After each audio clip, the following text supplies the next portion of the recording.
Assalamualaikum warahmatullahi wabarakatuh. Bismillahirrahmanirrahim. Alhamdulillahillazi jama'ana fi hadzal makanil mubarakah. Asyhadu an la ilaha illallah wahdahu la syarika lah. Wa asyhadu anna sayyidana Muhammadan abduhu wa rasuluhu la nabiyya ba'dah. Allahumma shalli wa sallim wa barik ala sayyidina Muhammad ibni Abdillah wa ala alihi wa sahbihi wa zuriyatihi wa atba'ihi ila yaumil qiyamah, amma ba'd. Raditu billahi rabba wa bil islami dina wa bi Muhammadin nabiyya wa rasula. Hasbunallah wa ni'mal wakil, ni'mal maula wa ni'mal nasir. La hawla wa la quwwata illa billahil aliyyil azim. Hadirin jamaah salat fardu maghrib yang dimuliakan oleh Allah Subhanahu wa taala. Tentunya yang saya muliakan segenap orang tua, tuan-tuan haji, pengurus masjid, umumnya jamaah yang hadir di dalam ini majlis dalam masjid yang sama-sama kita cintai ini. Mudah-mudahan dengan kita berkumpul dalam tempat yang penuh mulia ini, Allah Subhanahu wa taala nanti memuliakan kita pula di yaumil qiyamah. Amin, Allahumma amin. Hadirin jamaah yang dimuliakan oleh Allah taala, segenap puji dan syukur kita haturkan kepada Allah taala di mana malam ini dapat kita kembali berkumpul dalam masjid yang kita cintai ini. Allah Subhanahu wa taala yang menggiring hati kita, Allah Subhanahu wa taala yang menggiring keinginan kita untuk duduk dalam majelis ta'lim ini. Maka itu semua adalah karena taufik hidayah dan inayah bantuan dari Allah Ta'ala yang Maha Kuasa. Kita tidak akan sanggup dan tidak akan mampu untuk melakukan ketaatan. Kita tidak akan dapat menghindar maksiat walaupun satu detik. Dan andai kata kita dapat melakukan ketaatan dan kita dapat menghindarkan maksiat walau hanya satu detik, itu adalah dibantu dan ditolong oleh Allah Subhanahu wa taala. Jamaah yang dimuliakan oleh Allah Subhanahu wa taala, di mana saat ini kita berada pada majelis ilmu. Majelis ilmu ini adalah majelis yang sangat penting, yang memang wajib bagi kita itu untuk menyelenggarakannya. Jadi diri kita ini jangan sepi dan jangan kosong untuk hadir di majelis ta'lim. Karena duduk di majelis ta'lim ini hukumnya adalah wajib. Jadi jangan kita kira bahwa kewajiban yang Allah wajibkan itu hanya salat, hanya puasa. Tetapi jauh daripada itu, duduk di majelis ta'lim, talab ilmu itu juga hukumnya adalah wajib. Sehingga di zaman dahulu itu, di zaman Bani Israel, ada seorang pemuda yang ahli ibadah, ahli zikir. Pas meninggal dia mendapatkan kesedihan yang begitu dahsyat di alam kuburnya. Lalu ditanya orang yang memimpi si pemuda ini tadi, apa yang kau sedihkan? Zikir banyak, melakukan ibadah, semua jenis ibadah dilakukan. Yang aku sedihkan itu bahwa aku tidak pernah duduk di majelis ta'lim, bahwa aku tidak pernah duduk di majelis ilmu. Maka majelis ilmu ini adalah majelis yang dimana kita diwajibkan oleh Allah Subhanahu wa ta'ala untuk kita hadir. Jadi kita jangan memiliki pemikiran, mindset bahwa yang wajib menuntut ilmu itu anak. Kita mengeluarkan dana biaya untuk anak kita menuntut ilmu, enggak. Tapi kita walaupun sudah usia, walaupun kita sudah lanjut usianya, tetap yang namanya talab ilmu itu hukumnya adalah wajib. Utlubal ilma minal mahdi ilal lahdi. Tuntut sungguh benaran olehmu, sungguh tuntut olehmu ilmu itu mulai dari ayunan sampai ke liang lahat. Itu sabda Nabi Shallallahu Alaihi Wasallam. Jadi kita duduk di majelis ta'lim ini, walaupun dalam keadaan ngantuk, kesibukan yang ada di rumah, niat kita itu mencari keridhaan Allah, untuk menjadi hamba yang kenal kepada Allah. Jauh daripada itu juga adalah menggugurkan kewajiban kita terhadap talab ilmu. Jadi kita duduk di majelis ta'lim ini, niat kita adalah gugurnya kita ini talab ilmu kita, di mana Allah Subhanahu wa taala mewajibkan kita untuk talab ilmu. Maka ketika ditanya di akhirat nanti, pernah duduk di majelis ta'lim? Pernah duduk di pengajian? Pernah. Ya, jadi minimal adanya itu. Dan saya yang menyampaikan ini pun bukan niat menyampaikan, bukan berceramah, tapi juga adalah sama-sama belajar. Karena itu yang diajarkan oleh para guru, yang diajarkan oleh para masyayikh, bahwa memang kita ini belajar jangan putus. Jamaah yang dimuliakan oleh Allah Subhanahu wa taala, mudah-mudahan kita duduk di majelis ta'lim ini, Allah Subhanahu wa taala berikan terus keistiqamahan pada diri kita hingga maut memisahkan daripada diri kita. Amin, Allahumma amin.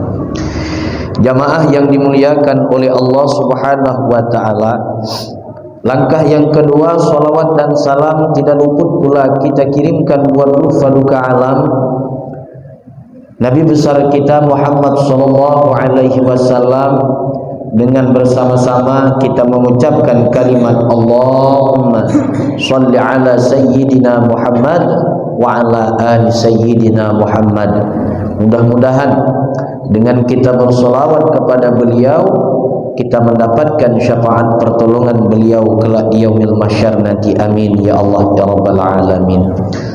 Hadirin yang dimuliakan oleh Allah Subhanahu wa taala, sekarang kita masuk pada hikmah yang ke-50 dari Al-Hikam Imam Ibnu Athaillah As-Sakandari rahimahullahu taala, di mana beberapa minggu belakang kemarin kita membicarakan tentang janganlah kita menganggap besar dosa, sehingga dengan menganggapnya besar dosa itu membuat kita tidak bisa berbaik sangka kepada Allah Ta'ala. Tapi kalau kita menganggap dosa kita besar, timbul baik sangka kita kepada Allah, maka itu dianjurkan. Sekarang kita masuk hikmah yang ke-50 dari Al-Hikam Imam Ibnu Athaillah As-Sakandari rahimahullahu ta'ala, di mana qala al-muallif rahimahullahu ta'ala, la saghirata idza qabalaka 'adluhu wala kabirata idza wajahaka fadluhu. Yang arti atau terjemahannya adalah, tidak ada dosa kecil apabila Allah Subhanahu wa taala menghadap engkau. Allah menghadap engkau itu dengan keadilannya, dan tidak ada dosa besar apabila Allah Subhanahu wa taala menemuimu dengan kemurahannya. Jadi di sini ada yang namanya dosa besar dan dosa kecil. Manusia yang ada di muka bumi ini, terkhusus orang yang beriman, orang yang muslim itu, dia meninggal dunia tidak pasti dosa yang dibawa olehnya, baik itu dosa besar ataupun dosa kecil. Tidak ada manusia yang terlepas daripada dosa. Namun dosa pada tiap-tiap manusia itu ada dosa besar dan ada dosa kecil. Dosa kecil itu apa? Dosa kecil itu as-saghirah, ia al-jurmiyah allati la wa'ida fiha minal Qur'an wala minal hadis. Dosa kecil itu adalah dosa yang mana ancamannya itu tidak ada di dalam Al-Quran, peringatannya itu dan ancamannya itu tidak ada di dalam Al-Quran, wala minal hadis, dan juga tidak ada ancamannya itu terhadap dalam al-hadis. itu dikatakan dosa kecil. Jadi dosa kecil itu adalah satu buah dosa yang mana ancamannya itu tidak terdapat di dalam Al-Quran dan tidak terdapat di dalam Al-Hadis. Kalau dosa besar, wal kabirah ia allati tawa'ada 'alaiha bil 'azab awil haddi fil Qur'ani awis sunnati. Kalau dosa besar itu adalah dosa yang mana ancaman janji bagi orang yang melakukan dosa besar itu mendapatkan azab dan mendapatkan hukuman, dan itu tertera di dalam Al-Quranul Karim. Seperti zina ada dalam Al-Quran, ada, berarti zina adalah dosa besar. Kemudian minum khamar ada ancamannya di dalam Al-Quran, ada, berarti minum khamar dosa besar. Mengundi nasib, main judi, itu ada dalam Quran ancamannya, ada, berarti itu masuk daripada golongan dosa besar. Durhaka kepada orang tua ada tuntutan dalam Al-Quran agar kita menghormati orang tua, ada. Bila kita tidak menghormati, berarti termasuk daripada dosa besar.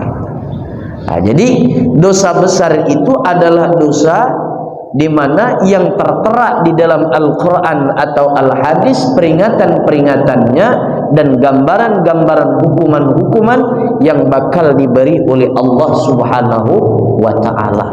Itu yang disebut dengan dosa besar. Kalau dosa kecil tidak. Dosa kecil adalah satu buah dosa yang mana tidak tertera di dalam Al-Quran dan Al-Hadis, bahwa had hukumannya dan juga azabnya tidak tertera di dalam Al-Hadis. Jamaah yang dimuliakan oleh Allah Subhanahu wa ta'ala, yang menjadi pokok pembicaraan kita bahwasanya Allah Subhanahu wa ta'ala nanti datang di akhirat itu, bila mana Allah nanti datang menemui seseorang yang bila mana orang ini meninggal membawa dosa kecil, tapi bila mana Allah menemui orang ini dengan keadilannya, dihitung oleh Allah Subhanahu wa ta'ala dengan seadil-adilnya, maka dosa yang kecil itu tidak ada istilahnya kecil, akan berubah menjadi dosa besar. Jadi kalau Allah menghitung kesalahan kita ini dengan seadil-adilnya, walaupun kita tidak pernah berzina, walaupun kita tidak pernah mencuri, walaupun kita tidak pernah korupsi, walaupun kita tidak pernah itu, tidak pernah ini, tapi bila Allah menghitung kita ini dengan seadil-adilnya, maka dosa kecil yang kita miliki itu pasti akan menjadi besar di hadapan Allah Subhanahu wa ta'ala. Dan kemudian daripada itu, wala kabirata idza wajahaka fatluhu, dan tidak ada istilahnya dosa besar bila mana orang itu meninggal dunia membawa dosa besar, lalu Allah menemui, Allah menghitung orang ini nanti di akhirat dengan kemuliaannya, dengan kemurahannya, dan penuh kasih sayang Allah. Tidak ada istilahnya dosa kecil, semuanya itu tenggelam di dalam lautan Allah, karam di dalam ampunan Allah Subhanahu wa ta'ala. Jadi sudah dapat kita yang menjadi pembicaraan kita, bahwa Allah Subhanahu wa ta'ala bila mana datang menemui seorang hamba yang dia itu hanya dosa kecil yang dia bawa, tetapi Allah hitung dia dengan keadilannya, Allah hitung itu hamba dengan seadil-adilnya, yang kecil akan berubah menjadi besar. Dan yang besar bila mana Allah ta'ala hitung dengan kemurahannya, dengan kasih sayangnya, maka yang besar itu akan berubah menjadi kecil, dan bahkan sama sekali tidak ada dosa sama sekali. Jamaah yang dimuliakan oleh Allah Subhanahu wa ta'ala, yang menjadi pembicaraan kita, yang tentu tidak kita ketahui nanti, apakah kita ini semua Allah ta'ala mendatangi kita ini dengan keadilannya atau dengan kemurahannya? Kita tidak tahu. Dia seorang kiai, dia seorang ulama, dia seorang orang yang sangat cendekia di dalam ilmu agama, dia tidak tahu apakah Allah itu datang untuk menghitung dia nanti itu dengan keadilannya atau dengan kemurahannya.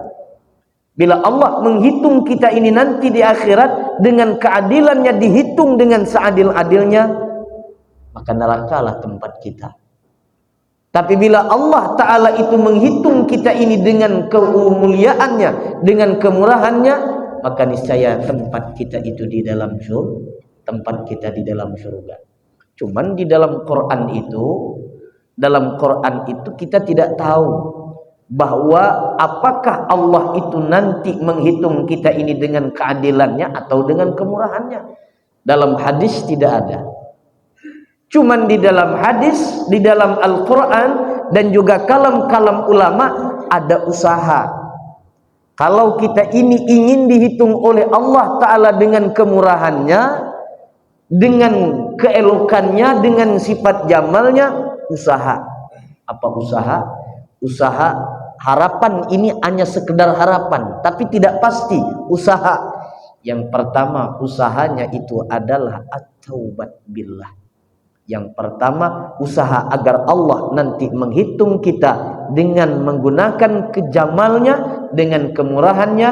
Yang pertama itu adalah at-taubatu billah, pertama bertaubat dengan Allah Subhanahu wa ta'ala. Jangan putus taubat, jangan putus menyesal, jangan putus taubat menyesal. Jamaah yang dimuliakan oleh Allah Subhanahu wa ta'ala, jadi usaha kita yang pertama agar Allah datang menghitung kita ini nanti dengan kemurahannya, yang pertama adalah at-taubatu billah, yang pertama taubat kepada Allah Subhanahu wa ta'ala. Taubat kita sudah tahu bahwa syarat taubat itu ada sekian-sekian. Taubat kita di setiap hari. Kata Nabi SAW, aku membaca istighfar itu sebanyak 100 kali, menunjukkan atau melambangkan bahwa aku taubat kepada Allah Ta'ala. Mudah-mudahan ucapan istighfar kita setiap sholat itu dinilai taubat oleh Allah Ta'ala. Amin. Allahumma amin. Jamaah yang dimuliakan oleh Allah Subhanahu wa ta'ala, itu yang pertama. Yang pertama, bahwa Allah Subhanahu wa ta'ala itu akan datang menghitung seseorang hamba dengan kemurahannya, yaitu dengan taubat. Yang kedua, as-sakha. Yang kedua itu adalah sifat pemurah. Yang kedua itu adalah memiliki sifat pemurah. Maksud pemurah di sini ia bisa dimaknai as-sakha itu pemurah harta, ya. Maksud as-sakha itu juga adalah pemurah di setiap ada kawan teman, kaum kerabat yang memiliki masalah, dia berusaha sekuat mungkin, semampu mungkin untuk menyelesaikannya. Artinya ikut andil terlibat di dalam masalah itu, berusaha untuk menyelesaikannya. Itu juga tergolong daripada kategori as-sakha. Termasuk as-sakha itu makna pemurah adalah tidak pernah menyakiti hati orang. Nah, ini penting nih. Ini penting. Yaitu adalah tidak pernah menyakiti hati seseorang. Ya Allah, kalau kita nih, khususnya saya, mungkin bila saya meninggal nanti, ini tak usah dulu, nanti kapan-kapan gitu, 1000 tahun lagi. Nah, itu mungkin banyak orang mungkin bilang bahwa saya ini jahat. Nah, omongan yang baik kepada orang yang sudah meninggal itu, mengenang yang baik, itu termasuk daripada as-sakha, si jenazah atau si mayit itu. Nah, jadi bahwa kita ini upaya agar Allah datang menghitung kita nanti, menghisap kita, menjumpai kita. Dan yang kedua itu adalah as-sakha, pemurah. Pemurah itu Nabi sudah ajarkan bahwa mendoakan dan saling mencintai umat Nabi Muhammad SAW.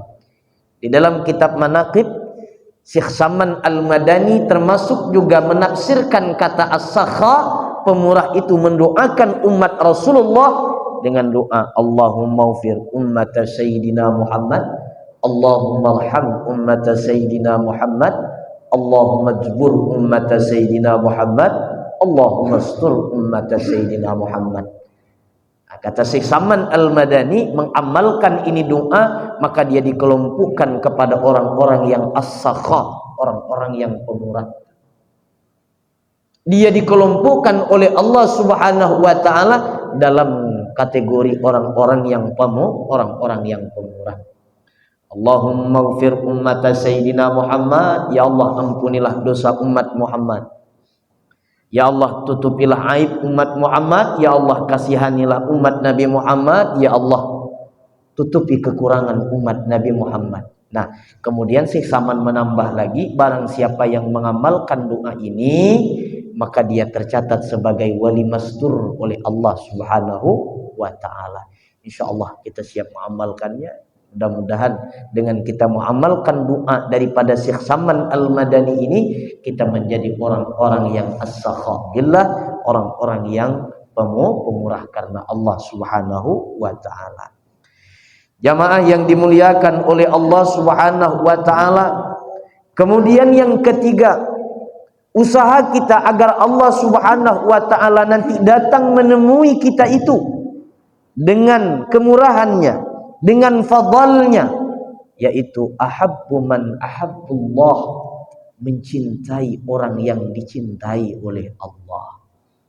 Mencintai orang yang dicintai oleh Allah.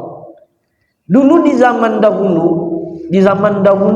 di dalam kitab Tuan Syekh Abdul Qadir Jailani, bahwa di zaman dulu ada seorang orang yang paling nakal, tapi begitu meninggal dunia mendapatkan tempat yang layak.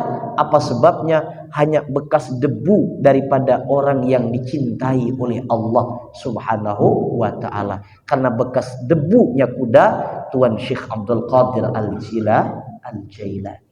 Nah, yang ketiga itu usaha bahwa agar Allah datang menemui kita nanti dengan kemurahan dan kemuliaannya, yaitu ahabbu man ahabbullah, mencintai orang-orang yang dicintai oleh Allah. Kita tidak tahu siapa yang dicintai oleh Allah di sini, kita tidak tahu. Masyarakat di luar sana kita tidak tahu siapa orang itu yang dicintai oleh Allah, maka tanamkan baik sangka kita kepada manusia. Oh, ini gulangnya besar, ini orang yang dicintai Allah. Belum tentu. Abdurrahman bin Muljam gulangnya besar.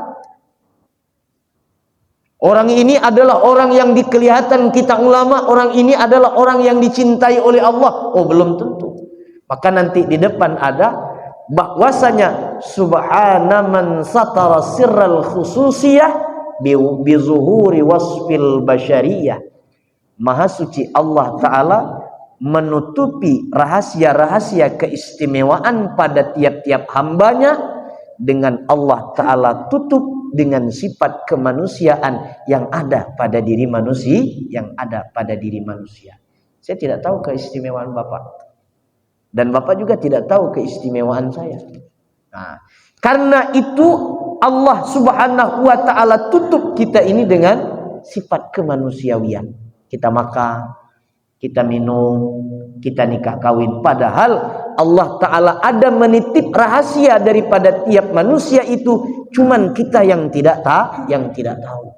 Maka untuk itu mencintai makhluk Allah, mencintai orang-orang yang dicintai oleh Allah, maka harus kita upayakan. Maka kita terapkan yang tiga ini apa? Hadis Nabi SAW, irhamu man fil ardi yarhamukum man fis sama. Kasihi makhluk yang ada di bumi, niscaya engkau akan dikasihi oleh makhluk yang ada di langit.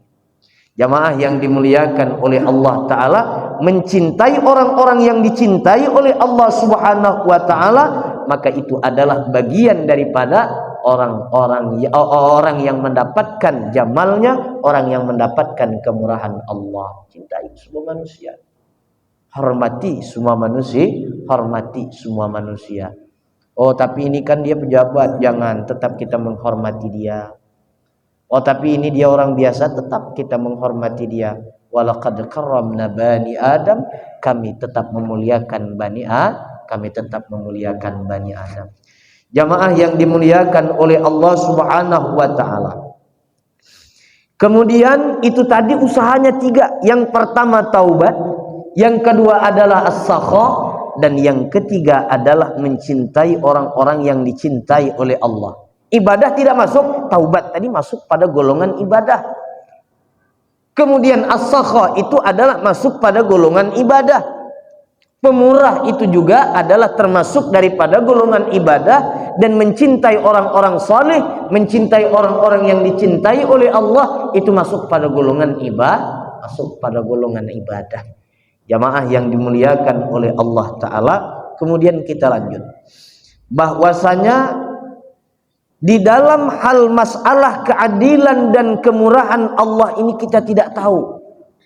Nah, cuman tadi itu adalah usaha kita agar kita ini dihitung oleh Allah nanti dengan kemurahannya, itu usahanya 3. Cuman kita tidak tahu pasti apakah Allah Ta'ala ini benar-benar menghitung kita dengan keadilannya atau dengan kemurahannya. Maka di sini kata Al-Imam Ibn Ujaibah menyebutkan kita harus mendominankan 2 sifat yang sudah kita bahas di dahulu kala, yang di dahulu belakang kemarin, bahwasanya yang harus kita dominankan yang pertama adalah sifat al-khauf, yang kedua adalah sifat ar-raja. Al-khauf artinya takut, artinya berhati-hati untuk melakukan dosa. Jangankan dosa besar, dosa kecil dia berhati-hati, apalagi dosa besar. Nah, kemudian yang berikutnya adalah ar-raja, bahwa menaruh harapan dan menaruh harapan kepada Allah Subhanahu wa Ta'ala agar Allah itu menghitung nanti di akhirat itu dengan sebaik-baik kasih sayang. Jadi yang pertama adalah kita ini agar supaya dihitung oleh Allah Ta'ala 3 tadi caranya, usaha kita, dan kemudian agar supaya kita ini tidak tahu kejelasannya, agar supaya Allah mudah-mudahan datang nanti menghitung kita ini dengan fadlnya. 2 sifat yang harus kita dominankan, yang pertama al-khauf, yang kedua adalah ar-raja. Jamaah yang dimuliakan oleh Allah Subhanahu wa Ta'ala, qala Yahya Mu'az ar-Razi iza ana lahum fadluhu lam tabqi lahum sayyi'at wa iza wada alaihim adluhu lam tubqi lahum hasanat. Imam Yahya bin Mu'az ar-Razi berkata, apabila seseorang yang memiliki keburukan tetapi di situ Allah Subhanahu wa Ta'ala letak dia pada keutamaan, pada kemurahannya, lahum sayyi'at, maka tidak ada lagi bagi mereka itu keburukan. Tapi bila mana orang itu adalah memiliki kebaikan, tetapi apabila Allah nanti datang menghitung mereka dengan keadilannya, maka niscaya tidak ada lagi tersisa seseorang itu dengan dengan kebaikannya itu. Maka untuk itu di hari ini, agar supaya kebaikan itu tetap pada diri kita, bila dihitung oleh Allah kebaikan itu tidak akan ada habisnya. 1, kata Al-Imam Yahya Mu'az ar-Razi, jaga jangan sampai bermusuhan dengan manusia. Karena kata Nabi SAW di dalam kitab Al-Ghunyah, Tuan Syekh Abdul Qadir Jailani mencantumkan bahwasanya ada kelompok manusia nanti datang di yaumil qiyamah dengan keadaan muflis, di mana mereka itu adalah orang yang bangkrut. Mereka bukan tidak memiliki dirham, mereka bukan tidak memiliki dinar sewaktu di dunia, tetapi yang pertama qad syatama haza, yang pertama selalu menyumpah orang. Perilaku menyumpah orang itu akan menggerogoti amal ibadah kita. Yang kedua adalah bersumpah dengan sumpah palsu. Dan kemudian yang menyebabkan bahwa amal ibadah kita itu akan hilang lenyap semuanya, diambil oleh orang lain, yaitu adalah menyimpan penyakit dendam, kata Nabi SAW. Nah, jadi untuk itu, agar supaya kebaikan kita itu tidak hilang begitu dihitung oleh Allah dengan keadilannya, caranya adalah 1, hindari jangan sampai bermusuhan dengan manusia. Dengan manusia ini yang berat, dengan manusia berat. Tapi kalau dosa kita dengan Allah Ta'ala, insya Allah Allah akan hapus. Tapi kalau dengan manusia, karena kaitannya adalah dengan manusia. Jamaah yang dimuliakan oleh Allah Ta'ala, wa qila law zina raja'ul mu'min wa khawfih wa ma rajaha ahadu ma'al al-akhar bil mu'min qata'i bil janahin aw kama qala. Insyaallah minggu akan datang akan kita lanjut hikmah yang ke-51.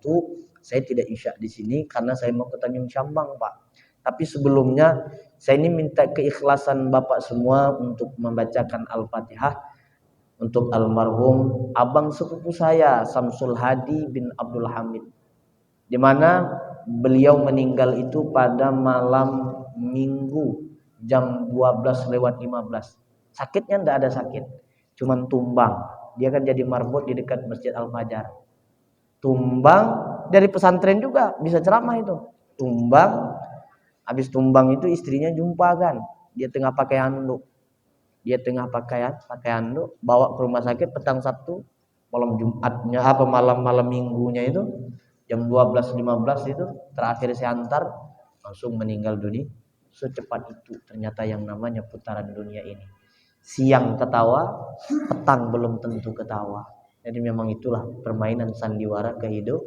Jadi saya mohon keikhlasan Fatihahnya dari bapak-bapak Samsul Hadi bin Abdul Hamid. Ila hadratin Nabi Mustafa Muhammad Rasulullah sallallahu alaihi wasallam wa ila kafatil anbiya wal mursalin wa ilhamil malaikatil muqarrabin wal awliya was salihin khususan sultan Muawiyah Syabul Qadir Jalil Qadassawadis. Summa ila ruh khususan min salamah Samsul Hadi bin Abdul Hamid. Al-Fatihah. A'udzu billahi minasyaitonir rajim. Bismillahirrahmanirrahim. Alhamdulillahi rabbil alamin arrahmanir rahim maliki yaumiddin. Iyyaka na'budu wa iyyaka nasta'in ihdinas siratal mustaqim. Siratal ladzina an'amta 'alaihim ghairil maghdubi 'alaihim waladdallin. Amin ya Allah, amin ya Rahman, amin ya Rahim, amin ya mujibas sa'ilin. Alhamdulillahi rabbil alamin hamdan syakirin hamdan hamidin hamdan na'imin hamdan yukafi mazidah. Ya Rabbana lakal hamdu kama yanbaghi li jalali wajhikal karim wa 'azimi sultanik. Allahumma shalli wa sallim ala sayyidina Muhammad wa ala ali sayyidina Muhammad. Allahumma ighfir lana dhunubana wa liwalidayna warhamhuma kama rabbayana shaghira wa li jami'il muslimina wal muslimat wal mu'minina wal mu'minat al ahya'i minhum wal amwat. Allahumma ighfir lahu warhamhu wa'afihi wa'fu anhu khususan Samsul Hadi bin Abdul Hamid. Allahumma ij'al quburahu rawdatan min riyadil jannah wa la taj'al quburahu hufratan min hufarin nar. Allahumma ij'al quburahu talaqa ila al-Ka'bah. Allahumma ij'al quburahu talaqa ila ar-rawdah. Allahumma ij'al quburahu ya'udu ila safahati as-sama fil ardi wal muqaddasi tuwa. Rabbana atina fid dunya hasanah fil akhirati hasanah wa qina 'adzaban nar. Allahu biha ya Allah biha ya Allah bi husnil khatimah. Ya Allah biha ya Allah biha ya Allah bi husnil khatimah. Ya Allah biha ya Allah biha ya Allah bi husnil khatimah. Subhana rabbika rabbil izzati amma yasifun wa salamun 'alal mursalin. Alhamdulillahi rabbil alamin. Taqabbalallahu minkum. Ampun maaf, minta halal minta ridha. Insyaallah minggu akan datang akan kita lanjut bahwasanya hikmah yang ke-51, la amala arjalil qabul min amalil yughaibu anka syuhuduhu wa yahtaqiru anka wujuduhu. Janganlah engkau mengharap amal ibadahmu itu diterima oleh Allah Ta'ala bila mana engkau menyaksikan amal itu, dan janganlah engkau menganggap enteng dengan satu amal yang bila mana amal itu dipandang oleh Allah Ta'ala dengan rahmatnya. InsyaAllah minggu depan akan kita lanjut hikmah yang berikutnya. Namun sebelumnya saya ucapkan terima kasih kepada jamaah atas Fatihah dan doanya untuk almarhum. Mudah-mudahan kita semua nanti dibalas oleh Allah Ta'ala dengan balasan yang penuh kasih sayangnya Allah Ta'ala. Amin. Allahumma amin. Ampun maaf, saya tutup dengan salam keagamaan. Wallahu muwaffiq ila aqwamit thoriq. Assalamualaikum warahmatullahi wabarakatuh.